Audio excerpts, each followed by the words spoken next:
Welcome back to Fishing the 262. In today's episode, we've got another jig making tutorial. So without further ado, let me flip this camera around and we'll get right into the build for this jig. This is one that you guys are going to be able to take anywhere in the country and catch fish, in my personal opinion, so let's get to it. All right, you guys, we're back over here at the vise. Inside the vise, I have a 1/2 ounce Do It Molds Trokar Arky head. This one is poured on a BKK. The color in question today, ironically, is not on the can.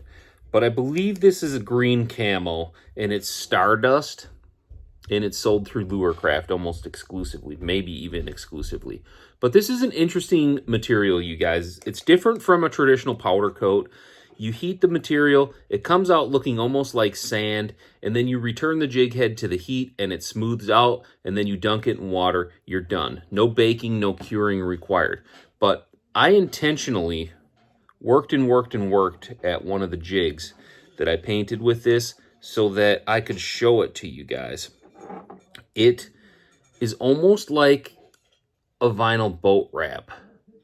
It will come off in sheets. And I had to work at this, you guys. That's why I didn't do it on camera. It's not something that was necessarily easy for me to achieve, but you can see you can peel it off of the jig head with a good bit of work. And if you can hear my kids fighting upstairs, they're fighting over the Xbox. That's apparently what kids do in 2025. But neither here nor there. It's almost like a vinyl wrap for your jig. Pretty cool material, seems to be relatively durable. Let's talk about the recipe, the colors for this jig. This is a jig that I believe will catch fish just about anywhere in the United States.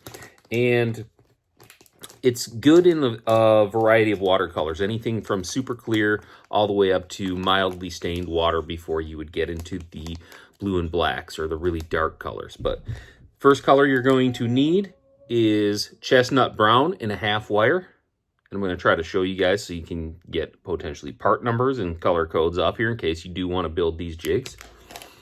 The second color you're going to need is Zoom Green Pumpkin Gold. And last but not least, this color is more for me than I think it is for the fish. Just gives you a little extra something on that jig. And this is Zoom Junebug, which is purple with a little bit of green flash in it. And this is going to make a really nice versatile combination. So let's get to tying. You guys have seen the way that I tie before. 210 flat wax denier, 210 denier flat wax thread. We'll get a little base going on here. Snip that off, get that out of our way. And the first thing we're going to do is tie in 3 strands. You can do as much or as little of this as you like. I just don't like my jigs to be that bulky. That's one of the reasons I started tying my own bass jigs, is I think some of the factory jigs out there just have too much material on them for my liking. So I try to tone down the material. Usually I'm about a 2-tab and then maybe an accent color kind of guy. Couple of loose wraps, get this situated the way we want it. Doesn't have to be perfect. Again, this is more what I would call a Ford F-150 work truck type of jig. It's not necessarily a thing of beauty, but it is a highly productive pattern for me, and I hope it is for you as well. That's good enough for me. Again, it's not necessarily about the styling here, as it is just catching fish. All right, that one's in. We're going to go ahead and rotate this around, and we're going to do 3 more strands of the Junebug, same as we did on that bottom side. I'll refer to this as the bottom since that's what would be laying on the bottom if it was sitting in the water. 3 more strands. Get those up.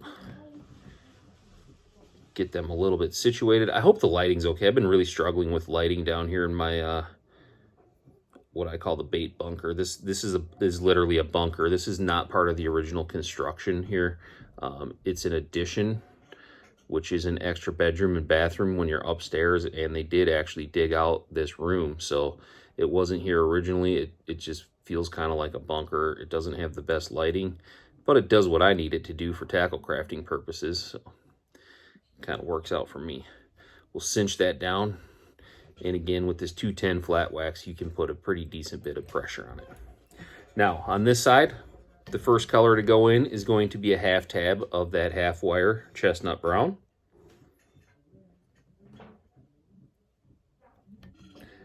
Same thing. I can still hear my kids up there arguing over the Xbox. I'm going to probably have to go up there and handle that situation the rate things are going once we're done tying this jig. We're going to spread these out nice and even. You guys know I like to tie in layers. You can tie this all in one shot if you're more comfortable and trying to save time. I do this for fun, and I typically do this in the winter time while the rest of Wisconsin is ice fishing, so I'm never in a hurry. We'll cinch that down. Now somebody's stomping around upstairs. It's going splendidly down here. I can't get to it. It is what it is, you guys. This is absolutely amateur hour down here in the basement bait bunker, you know. We don't have a professional studio. So now we've rotated the jig 180 degrees, and we're going to come in with some of that Zoom Green Pumpkin Gold.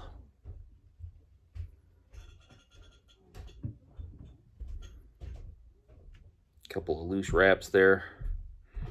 And we're going to get that situated the way we want it, spread it out just a little bit, try to get it to the halfway mark. All right, we are more than halfway there. Trying to keep this video to a reasonable length. Try to be conscientious of everybody's time. I know everybody's busy, and I appreciate everybody tuning in. Hopefully you're going to gain a new pattern here that you can take out onto your home lake and catch a few fish. We're going to flip this back over.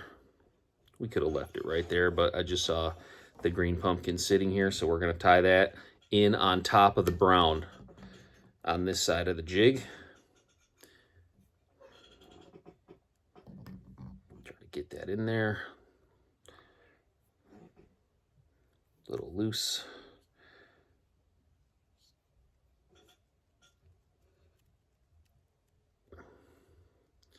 Good enough for government work. If you're looking for beauty, I'm not your guy. There are some guys out there that tie some gorgeous jigs. I am more of a functional tire than a stylistic tire. I know my limitations, and I'm okay with it. Hopefully you guys can gain some knowledge and come up with some patterns when we make these videos that you can use on your lakes and rivers. All right, we got one more piece to tie in, and that's going to be our last half tab of the half wire chestnut brown. And on this side of the jig, it's going to go on top of the green pumpkin. We are going to get that with a couple of loose wraps, like so. And we're going to spread this out and try to even everything out. That looks pretty good there. We definitely got to come this way a little bit, get some of that brown to transition down to the other lateral line, if you will. And I'm going to call that good enough for the purposes of this video. You guys can spend as much time on this as you like. I don't want to bother too much of your time here today. Like I said, I'm going to just use a little twist tie here just to give myself a little bit of room to get my finishing wraps on.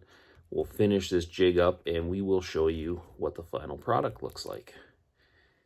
And again, I think this is a jig that will really shine in several situations. When it comes to water clarity, you don't have to limit yourself to this is a clear water jig, or this is a dirty water jig. This is a jig that will go just about anywhere, anytime, any place. All right, I think we are there. I feel good about that collar. And I will give it my generic whip finish. I got a piece of 10-pound high-vis braid right here. We will wrap around that several times and finish this just like I would if I were building a fishing rod, doing a rod guide. And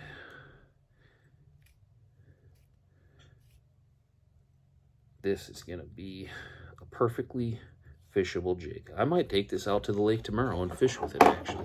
Hoping to get out for a few hours. My wife and I are shopping for a new home, which is quite nerve-wracking and quite a pain in the butt, and the prices are quite scary in this day and age, but we are looking, and we are going to go see a place tomorrow, potentially. Well, not potentially, we are. I don't know if we're going to necessarily buy it, but we're going to go look at it. Not in a hurry.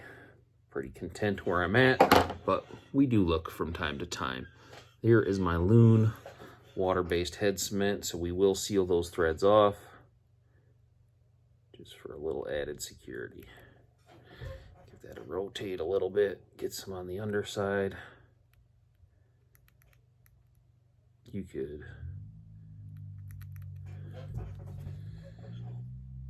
doesn't seem to be coming out of there very good. It's either feast or famine with this thing, I tell you. There we go, getting just a little bit out of there, just enough to seal it off though. Don't have to go too crazy with this. I don't usually own a jig for very long, usually single use. All right, let's get our twist tie off of here. We'll trim those tabs off. I'm not even going to take the time to glue the brush guard in today for the purpose of this video. You guys all know that that's a requirement when we make a jig. We got to glue in the brush guard. Cut those off.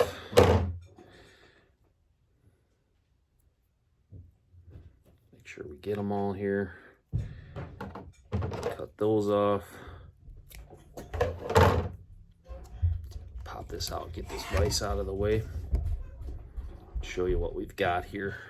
We'll mock it up with a weed guard just so you guys can see, and it'll give you an idea what the finished product looks like. We got a decent little flare there. We would trim this up just below the hook. I'll show you how I trim my jigs really quick. I don't like everything to be too neat and perfect, so I kind of just give them a V. We'll have some long stragglers in there, but for the most part, that's what I'm looking at this time of year. This is a 3/0 hook. It's nice and compact for the fall when they're on that smaller profile bait fish. So there you have it, you guys.